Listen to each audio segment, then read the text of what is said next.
Justice is delayed means justice is denied. Gandhi ji ने कहा था कि न्याय मिलने से ज्यादा जरूरी है न्याय मिलता हुआ दिखे।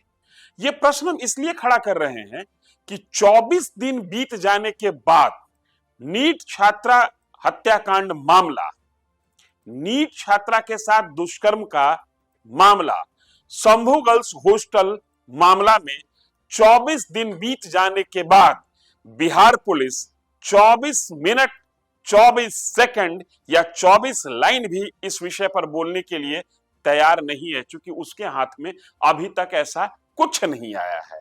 शुरुआती 7-8 दिन तक तो पुलिस की थ्योरी ही कुछ और रही, लेकिन जिस थ्योरी पर पुलिस चलने की कोशिश कर रही थी, आत्महत्या की थ्योरी, वो थ्योरी फॉरेंसिक लैब रिपोर्ट के कारण ध्वस्त हो गई।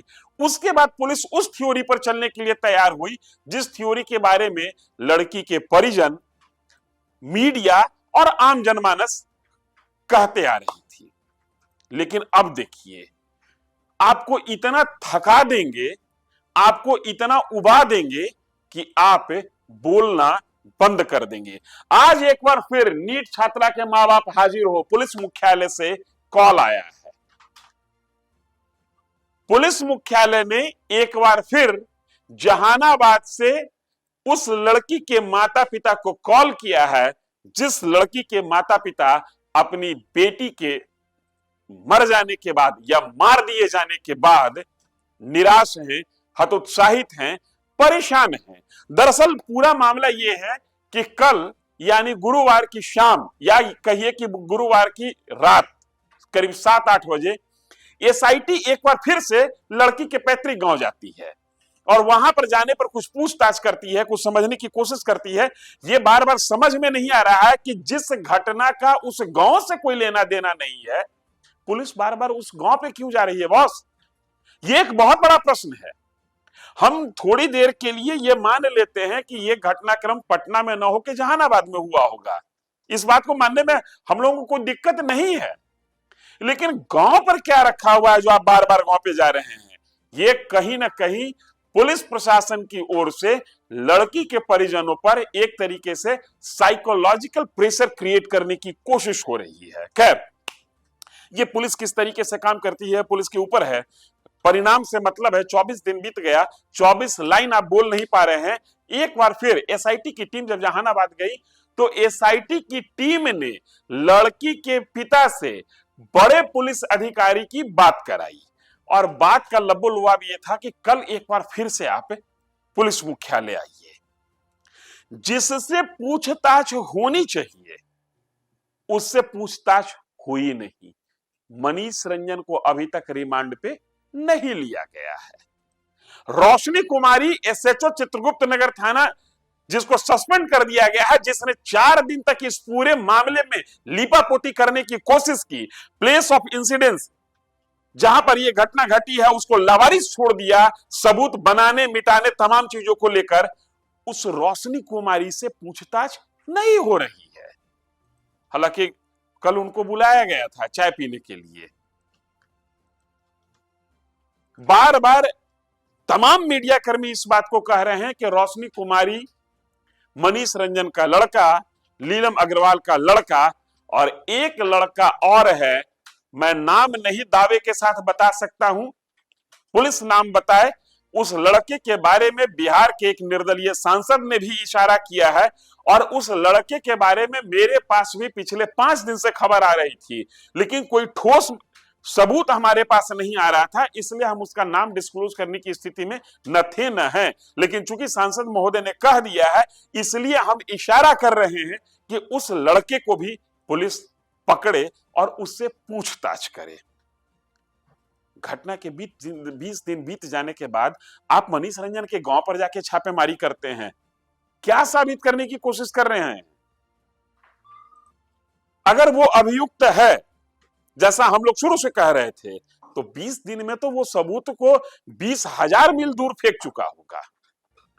और अगर वो अभियुक्त नहीं है जैसा कि आप लोग शुरू से कह रहे थे, तो फिर उसके यहां छापेमारी करने की क्या जरूरत है? अगर रोशनी कुमारी इस पूरे मामले में गोलमाल नहीं की है, तो फिर उसको बुलाया क्यों गया? और अगर इस पूरे मामले में गोलमाल की है तो फिर सिर्फ सस्पेंशन क्यों? रोशनी कुमारी से भी कड़ाई से पूछताछ क्यों नहीं? हालांकि एक और डेवलपमेंट है, पुलिस ने अब अपने इस जांच के दायरे और इसकी टीम को लेकर एक कहे कि टीम का दायरा बड़ा किया है। चूंकि जांच का दायरा बड़ा हो रहा है इसलिए टीम का दायरा बड़ा किया है, और सीआईडी की इसमें लेटरल एंट्री हो चुकी है। एक आईपीएस और दर्जन से अधिक पुलिसकर्मी की और एक टीम जुड़ी है इस पूरे मामले के पड़ताल को लेकर, लेकिन पुलिस के हाथ कुछ नहीं आ रहा है। जिस थ्योरी को पुलिस मानने के लिए तैयार नहीं है कि लड़की के साथ दुष्कर्म हुआ है, उस थ्योरी पर एक बल और मिल गया, उस थ्योरी को एक सपोर्ट और मिल गया जब यह कंफर्म हुआ कि जो कपड़ा पर मेल स्पर्म मिला है उस मेल स्पर्म के आधार पर फॉरेंसिक टीम कह रही है कि यह मेल स्पर्म 19 से 21 साल के बीच के मेल का, पुरुष का हो सकता है। पुलिस की अपनी थ्योरी है बॉस। पुलिस कहती है कि हमको ये कपड़ा पूरे घटनाक्रम के 4 दिन बाद मिला है, तो 4 दिन तक इस कपड़े के साथ कुछ भी हो सकता है। ये कंफर्म नहीं किया जा सकता है कि ये कपड़ा लड़की का ही है, चूंकि कपड़ा लड़की की मां दी है। हॉस्पिटल से पुलिस को कपड़ा मिला नहीं, तो ये कैसे साबित किया जाए कि ये वही कपड़ा है जिस कपड़े को लड़की ने पहन रखा था?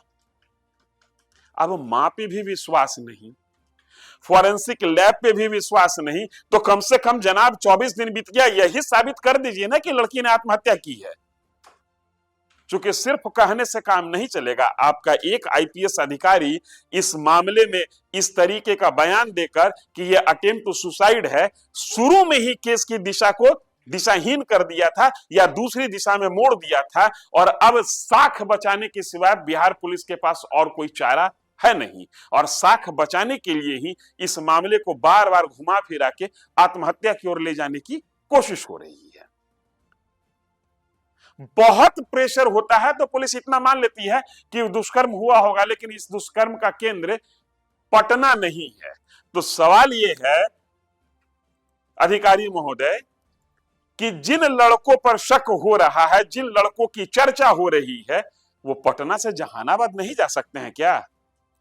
इतनी अच्छी सड़क बन गई है, इतनी बेहतरीन रेल सर्विस है कि अगर कोई व्यक्ति चाहे तो सुबह 6 बजे से लेकर शाम 6 बजे तक में 3 बार जहानाबाद से अप डाउन करे और जहानाबाद में 2 घंटा समय भी बिता सकता है।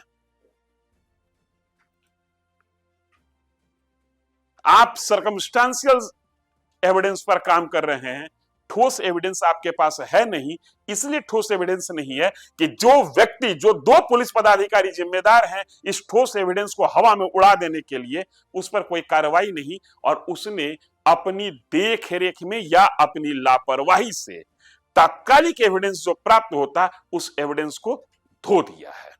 फिर भी एक बार फिर से हाजिर हो, चूंकि पुलिस मुख्यालय ने आपको कॉल किया है, जिसने अपनी बेटी गवा दी, जो वेदना के समुद्र में डूबा हुआ है, उसको बार बार उसके घाव को कुरेदा जा रहा है। मुख्यालय आइए, फिर से आपसे पूछेंगे, फिर से आपसे समझने की कोशिश करेंगे कि आपकी बेटी कैसी थी, बेटी के साथ आपका बिहेवियर कैसा था, बेटी का चरित्र कैसा था, और तब हम कोई निर्णय पर आने की कोशिश करेंगे। देखते हैं क्या कोशिश होती है पुलिस की और किस निर्णय पर बिहार पुलिस आती है।